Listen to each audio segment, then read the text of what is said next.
Coast Business Radio is the home for business from the Gold Coast to Byron Bay and beyond. Talking business, nothing but talk. More than a fortnight after the March 28 election, Darren Taylor was named a little over a week ago as the winner of Division 10. He defeated former area councillor Eddie Saroff by the thinnest margin seen in council since 1995, just 149 votes. Division 10 includes some of the best tourist and entertainment precincts: Broadbeach, Surfers Paradise, Main Beach, Paradise Waters, Isle of Capri, Chevron Island, Sorrento and Broadbeach Waters. Councillor Taylor says he will passionately work to maintain, improve and help these areas to grow to their full strength. Darren, welcome. Thank you very much, Mike. What a great win. And I'm sure your dad had a bit of help there for you. Oh, look, he was a great support. The whole family was a great support. Without a team behind you, and particularly the family and friends, it wouldn't be possible. What's your background as a small business owner?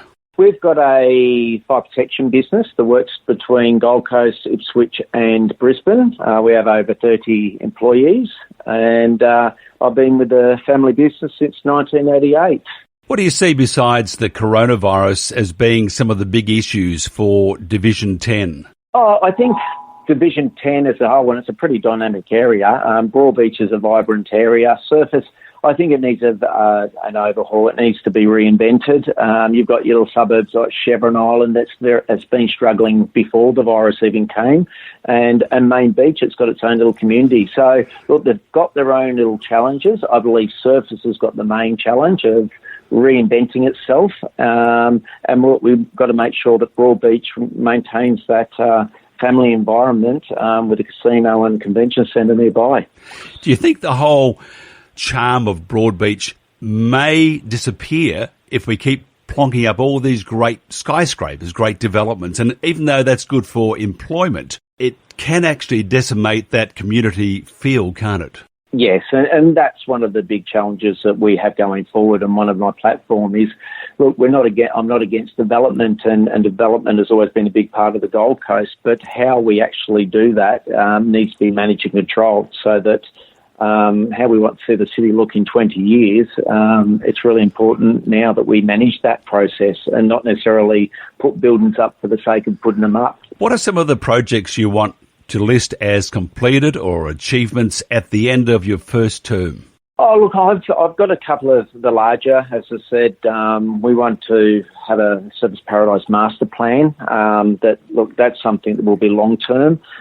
Infrastructure such as road systems, and really looking at our parking, how that looks for all our areas, such as Broadbeach, Surface, Main Beach. A lot of us can't even park or even get around to some of our areas without either having to be paying a fortune for parking.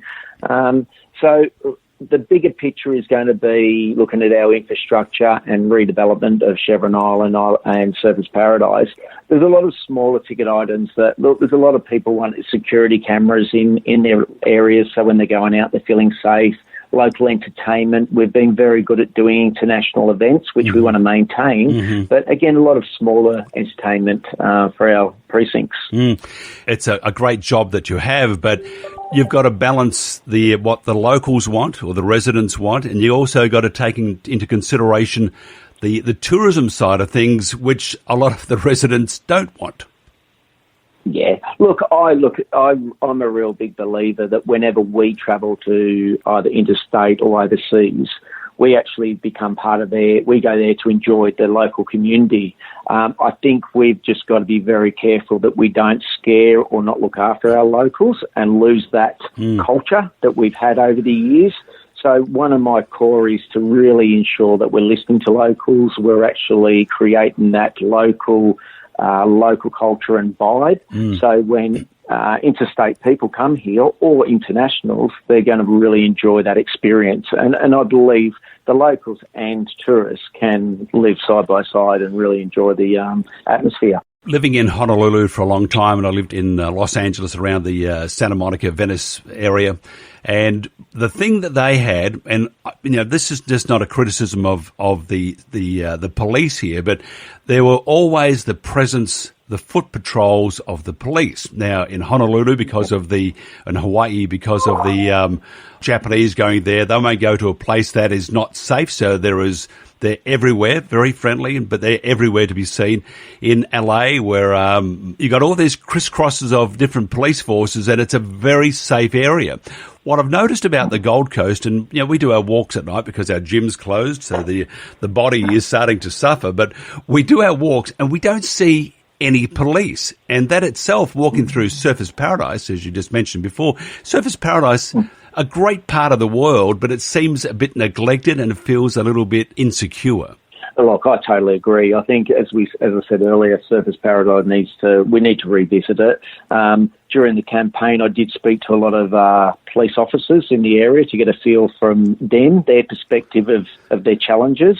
And look, it's quite interesting. I think the light rail's been great for the Gold Coast, but we are seeing a lot of transit people coming from Logan, Brisbane, and coming down here. So there seems to be a lot more youth crime, and as they were saying, that their struggle is dealing with that youth crime at the moment. So they're spending more time dealing with the kids in their cells or in the local lockups than actually being on the beat. So look, I think that's a state's challenge. I know that's state fall under state, but it's something we need to work closely with their state to really come up with a solution. But exactly, more people out on the streets gives us a sense of security. Now, the current tourism crisis, and it really is a crisis, what will you want to see happen and your first priority? Oh, look, and this is, again, it's a hard question. I'm actually out there working with all the communities. I've already been meeting a local community. When I say communities, we've got Main Beach, Surfers, Broad Beach, to get an understanding of what each of the retailers or restaurants need for when we actually being given the green light.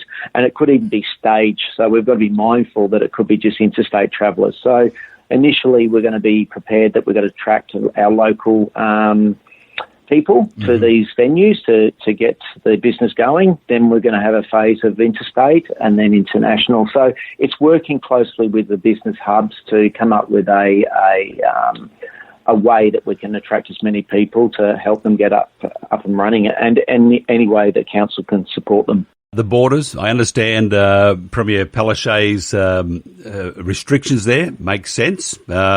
Not good for tourism. The airlines, look at the Cooley Airport. It's just basically shut down.